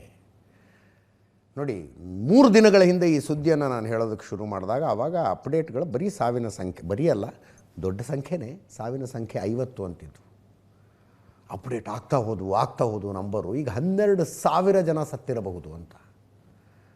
31 ರಾಜ್ಯಗಳು ಬರ್ತವೆ ಇರಾನ್ ದೇಶದಲ್ಲಿ. ಶಾಂತವಾಗಿರುವ ಒಂದೇ ಒಂದು ರಾಜ್ಯ ಇಲ್ಲ ಅಲ್ಲಿ. ಬರ್ತಾ ಇರೋ ದೃಶ್ಯಗಳ ಗಾಬರಿ ಹುಟ್ಟಿಸಂಗಿದ್ದಾವೆ. ಇನ್ನೊಂದು ಕಡೆ ಅಮೆರಿಕಾದಲ್ಲಿ ಕುಳಿತ ಡೊನಾಲ್ಡ್ ಟ್ರಂಪ್ ಈ ರೀತಿ ಪ್ರತಿಭಟನೆ ಮಾಡ್ತಾ ಇರುವವರಿಗೆ ಸಲಹೆ ಕೊಡ್ತಾ ಇದ್ದಾರೆ. ನಿಲ್ಲಿಸಬೇಡಿ ಇದನ್ನು, help is on the way, ನಿಮ್ಮ ಸಹಾಯಕ್ಕಾಗಿ ನಾವು ಬರ್ತಾ ಇದ್ದೀವಿ ಅಂತ. ಸಹಾಯಕ್ಕಾಗಿ ಬರ್ತಾ ಇದ್ದೀವಿ ಅದರ ಅರ್ಥ ಅಮೇರಿಕನ್ ಮಿಲಿಟ್ರಿ ರೆಡಿ ಹಾಕ್ಕೊಂಡು ಕೂತಿದೆ ಅಂತ. ರೆಡಿ ಹಾಕ್ಕೊಂಡು ಕೂತ್ಕೊಂಡಿದೆ ಅಮೇರಿಕಾದ ಮಿಲಿಟ್ರಿ. 3 ಆಪ್ಷನ್ಗಳಿದ್ದಾವೆ ಅವ್ರ ಮೇಲೆ. ಒಂದು, ಏರ್ ಸ್ಟ್ರೈಕ್ ಮಾಡೋದು. ಯುದ್ಧ ವಿಮಾನಗಳು, ಇರಾನಿನ ಈ ಆಂಟಿ ಮಿಸೈಲ್ ಸಿಸ್ಟಮ್ ಗಟ್ಟಿಯಾಗಿಲ್ಲ ಅದು. ಯುದ್ಧ ವಿಮಾನಗಳು ಎಂಟರ್ ಆಗಿಬಿಡ್ಬೋದು ಆ ದೇಶವನ್ನು. ಈ ಇಸ್ರೇಲು ಇರಾನ್ ತಿಕ್ಕಾಟದ ಸಂದರ್ಭದಲ್ಲಿ ಆಕಾಶ ಇಷ್ಟೇ ಯಾಕಿದೆಯೋ ಅನ್ನೋ ರೀತಿಯಲ್ಲಿ ಇಸ್ರೇಲಿ ವಿಮಾನಗಳು ಇರಾನಿನ ತುಂಬ ಹಾರಾಡ್ಬಿಟ್ಟು ಏನೂ ಮಾಡೋದಕ್ಕಾಗೋದಿಲ್ಲ, ಮೇಲೆ ಹೋಗ್ತಿರ್ತಾವೆ ಹೊಟ್ಟೆ. ಇವ್ರ ಹತ್ರ ಅದನ್ನು ಹೊಡೆಯೋ ಮಿಸೈಲ್ಗಳಿಲ್ಲ. So easiest way air strike ಮಾಡೋದು. ಅದನ್ನು ಹೊರತುಪಡಿಸಿದ್ರೆ ಇರಾನಿ ಮಿಲಿಟ್ರಿಯ ಹಿರಿಯ ಅಧಿಕಾರಿಗಳನ್ನು ಟಾರ್ಗೆಟ್ ಮಾಡಿಕೊಂಡು ಟಾರ್ಗೆಟೆಡ್ ಅಟ್ಯಾಕ್ಗಳನ್ನು ಮಾಡೋದು. ಟಾರ್ಗೆಟೆಡ್ ಅಟ್ಯಾಕ್ಗಳು ಬಿಟ್ಟರೆ ಮತ್ತೊಮ್ಮೆ ಅಣುಸ್ಥಾವರಗಳ ಮೇಲೆ, ಇರಾನಿನ ಅಣುಸ್ಥಾವರಗಳ ಮೇಲೆ ದಾಳಿ ನಡೆಸೋದು. ಈ 3 ಆಪ್ಷನ್ಗಳನ್ನು ಅಮೇರಿಕ ಇಟ್ಕೊಂಡಿದೆಯಂತೆ. ಈ ಅಣುಸ್ಥಾವರಗಳ ಮೇಲೆ ದಾಳಿ ನಡೆಸಿದ್ರೆ ಪ್ರತಿಭಟನೆ ನಡೆಸ್ತಾ ಇರುವ ಯುವ ಸಮುದಾಯಕ್ಕೆ ಅದು ಹೆಂಗೆ ಹೆಲ್ಪ್ ಮಾಡ್ದಂಗೆ ಆಗುತ್ತೆ ಅನ್ನೋದು ನನಗೂ ಅರ್ಥ ಆಗ್ತಿಲ್ಲ. ಇದು ಹೆಂಗೆ ಹೆಲ್ಪ್ ಮಾಡ್ದಂಗೆ ಆಗುತ್ತೆ ಅಂತ ಡೊನಾಲ್ಡ್ ಟ್ರಂಪ್ ಕಳವಳವನ್ನು ವ್ಯಕ್ತಪಡಿಸ್ತಾ ಇದ್ದಾರೆ.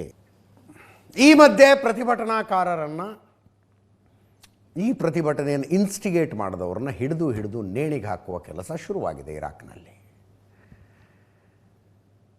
ಹ್ಯೂಮನ್ ರೈಟ್ಸು, ಅಭಿವ್ಯಕ್ತಿ ಸ್ವಾತಂತ್ರ್ಯ, ಪತ್ರಿಕಾ ಸ್ವಾತಂತ್ರ್ಯ ಅವು ಏನೇ ಇದ್ದರೂ ಭಾರತದಂಥ ದೇಶಗಳಿಗೆ ಬುದ್ಧಿ ಹೇಳೋದಕ್ಕಷ್ಟೇ. ಭಾರತದಂಥ ದೇಶಗಳಿಗೆ ಬುದ್ಧಿ ಹೇಳೋದಕ್ಕೆ ಅದನ್ನೇ ಅನ್ನಲ್ಲ. ಉಮರ್ ಖಾಲಿದು, ಶರ್ಜಿಲ್ ಇಮಾಮ್ ಜೈಲಿನಲ್ಲಿದ್ದಾರೆ. ಭಾರತದ ಒಳಗಿಂದ ಅಲ್ಲ, ಪ್ರಪಂಚದ ಮೂಲೆ ಮೂಲೆಗಳಿಂದಲೂ ಅವರಿಗೆ ಏನು ಸಾಂತ್ವನದ ನುಡಿಗಳು ಬರ್ತವೆ. ಇಲ್ಲಿ ಈ ಇರ್ಫಾನ್ ಸುಲ್ತಾನಿ ಅಂತ 26 ವರ್ಷದ ಹುಡುಗ ರೀ, 26 ವರ್ಷದ ಹುಡುಗ ಇರ್ಫಾನ್ ಸುಲ್ತಾನಿ. ಈತ ಗಲಭೆ ದೊಡ್ಡ ಪ್ರಮಾಣಕ್ಕೇರುವುದಕ್ಕೆ ಈತನ ಥಾಟ್ ಪ್ರೊಸೆಸ್ ಇನ್ಸ್ಟಿಗೇಟ್ ಮಾಡ್ತಂತೆ. ನೆನ್ನೆನೇ ಡಿಸೈಡ್ ಆಗಿತ್ತು ನಾಳೆ ಅವನ್ನ ಗಲ್ಲಿಗೆ ಹಾಕೋದು ಅಂತ. ಕೆಲವು ಸುದ್ದಿ ಮೂಲಗಳ ಪ್ರಕಾರ ಇವತ್ತು ಈತನನ್ನು ಗಲ್ಲಿಗೆ ಹಾಕಲಾಗಿದೆ. ಇನ್ನು ಕೆಲವು ಮೂಲಗಳ ಪ್ರಕಾರ ಇನ್ನೂ ಹಾಕಿಲ್ಲ. ಅಥೆಂಟಿಕ್ ನ್ಯೂಸ್, ಇರಾನ್ ಅಂಥ ದೇಶದ ಒಳಗಿಂದ ಹೊರಗೆ ಬರೋದು ಕಷ್ಟ. ಗಲ್ಲಿಗೆ ಹಾಕೋದು ಅಂದರೆ ಏನು? ಈಗ ನಮ್ಮಲ್ಲಿ ಜೈಲು ಒಳಗಡೆ ಒಂದು ಗಲ್ಲುಗಂಬ ಅಂತಿರುತ್ತೆ, ಅದಕ್ಕೊಂದು ಪ್ರಾಸೆಸ್ ಇರುತ್ತೆ. ಡಾಕ್ಟರ್ ಬರಬೇಕು, ಜೈಲರ್ ಬರಬೇಕು, ಮ್ಯಾಜಿಸ್ಟ್ರೇಟ್ ಬರಬೇಕು. ಅಲ್ಲೇನಿಲ್ಲ. ಅದು ಕ್ರೇನ್ ತರ್ತಾರೆ ಅವರು. ಕುತ್ತಿಗೆಗೆ ಹಗ್ಗ ಹಾಕಿ ನಡು ರಸ್ತೆಯಲ್ಲಿ, ನಡು ಊರಿನಲ್ಲಿ ನಿಲ್ಲಿಸಿ ಕುತ್ತಿಗೆಗೆ ಹಗ್ಗ ಹಾಕಿ ಕ್ರೇನ್ ಮೂಲಕ ಹಗ್ಗ ಮೇಲೆತ್ತಾರಷ್ಟೆ. ಅಲ್ಲಿ ನೇಣಿಗೆ ಹಾಕುವ ಪ್ರಕ್ರಿಯೆ ಅದು. ಈತನನ್ನು ಇವತ್ತು ಗಲ್ಲು ಶಿಕ್ಷೆಗೆ ಒಳಪಡಿಸಲಾಗಿದೆಯೋ ಇಲ್ಲವೋ ವಿ ಡೋಂಟ್ ಹ್ಯಾವ್ ಕನ್ಫರ್ಮೇಷನ್. ಕೆಲವರು ಹೇಳ್ತಾರೆ ಗಲ್ಲಿಗೆ ಹಾಕಿಬಿಟ್ರು ಇವತ್ತು ಅಂತ, ಕೆಲವರು ಹೇಳ್ತಾರೆ ಗಲ್ಲಿಗೆ ಹಾಕಿಲ್ಲ ಅಂತ. ನನ್ನ ಪ್ರಶ್ನೆ ಇರೋದು, ಯಾವ ನ್ಯಾಯಾಲಯದಲ್ಲಿ ವಿಚಾರಣೆ ನಡೀತು? ಈತ ಮಾಡಿದ್ದು ದೇಶದ್ರೋಹ ಅಂತ ಮೇಲ್ನೋಟಕ್ಕೆ ಒಪ್ಕೊಳ್ಳೋಣಪ್ಪ. ಯಾವ ನ್ಯಾಯಾಲಯದಲ್ಲಿ ವಿಚಾರಣೆ ನಡೀತು? ತನಿಖೆ ಮಾಡಿದ ಯಾವ FIRನ ಆಧಾರದ ಮೇಲೆ ವಿಚಾರಣೆ ನಡೀತು? ತನಿಖೆ ಮಾಡಿದ ಪೊಲೀಸರು ಚಾರ್ಜ್ ಶೀಟ್ ಎಲ್ಲಿ ಸಲ್ಲಿಸಿದ್ರು? ಈತನ ಪರವಾಗಿ ವಾದಿಸುವುದಕ್ಕೆ ಬಂದ ವಕೀಲರು ಯಾರು? ನಮ್ಮಲ್ಲಿ ಅಜ್ಮಲ್ ಕಸಬು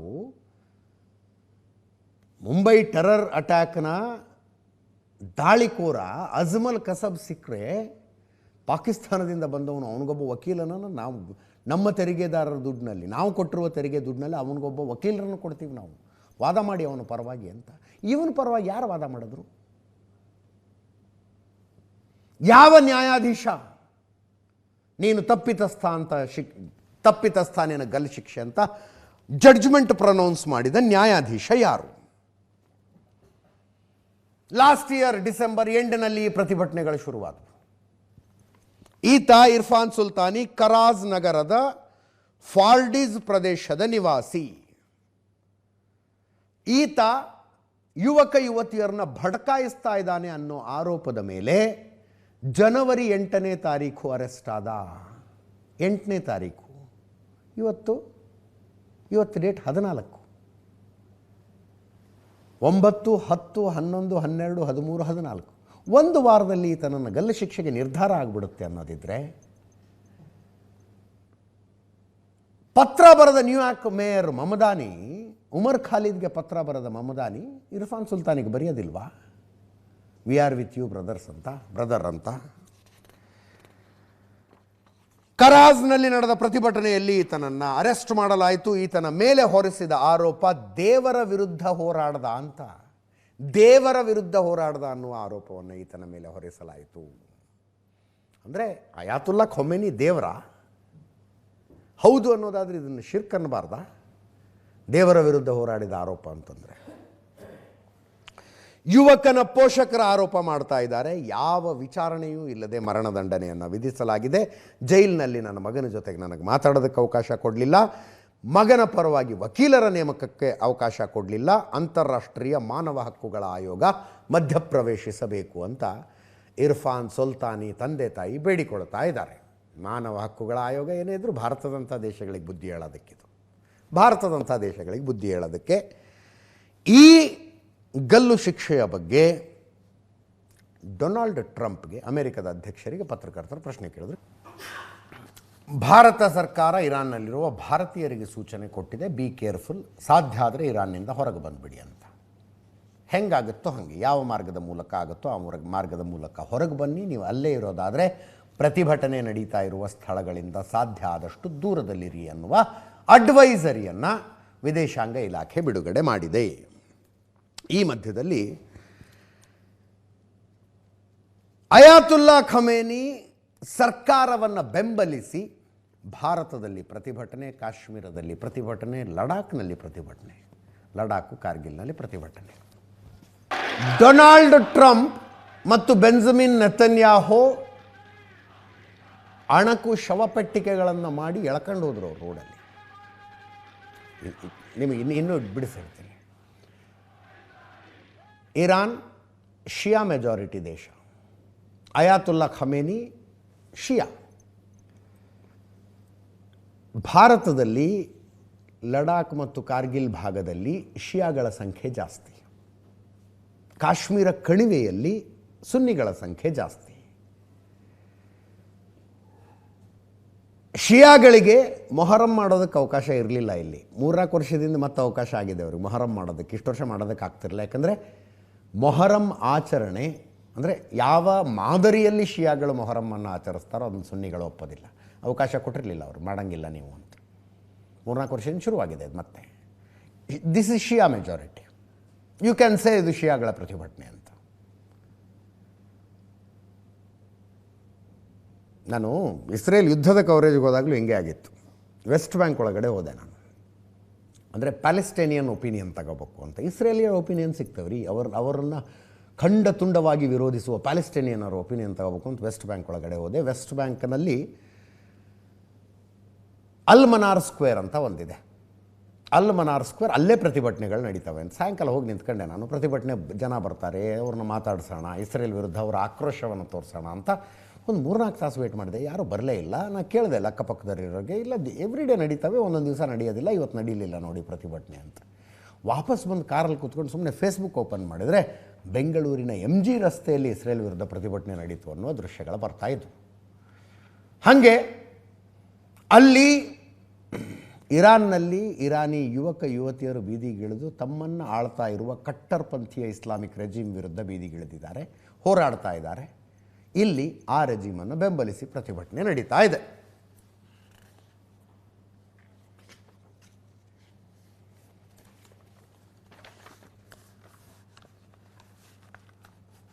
ಇವರ ಆಗ್ರಹ ಏನು?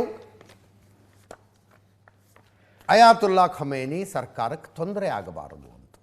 ತೊಂದರೆ ಆಗಬಾರದು. ಅಮೇರಿಕಾ, ಇಸ್ರೇಲು ಇರಾನಿನ ಇಂಟರ್ನಲ್ ಮ್ಯಾಟರ್ಗಳಲ್ಲಿ ತಲೆ ಹಾಕಬಾರದು. ತಲೆ ಹಾಕ್ತಾ ಇರುವುದಕ್ಕೆ ಆಕ್ರೋಶ ಇದು.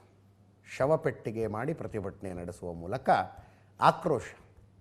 ಇರಾನಿನ ಇಂಟರ್ನಲ್ ವಿಷಯದಲ್ಲಿ ಅಮೇರಿಕಾ, ಇಸ್ರೇಲ್ ಮಧ್ಯಪ್ರವೇಶ ಮಾಡಬಾರದು ಅಂತ ಇಂಡಿಯಾದಲ್ಲಿ ಪ್ರತಿಭಟನೆ.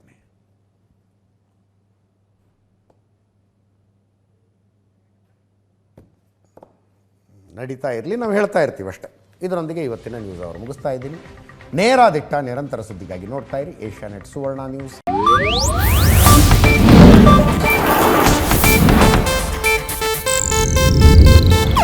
ಇದು ಏಷ್ಯಾನೆಟ್ ನ್ಯೂಸ್ ನೆಟ್ವರ್ಕ್ ಪ್ರಸ್ತುತಿ.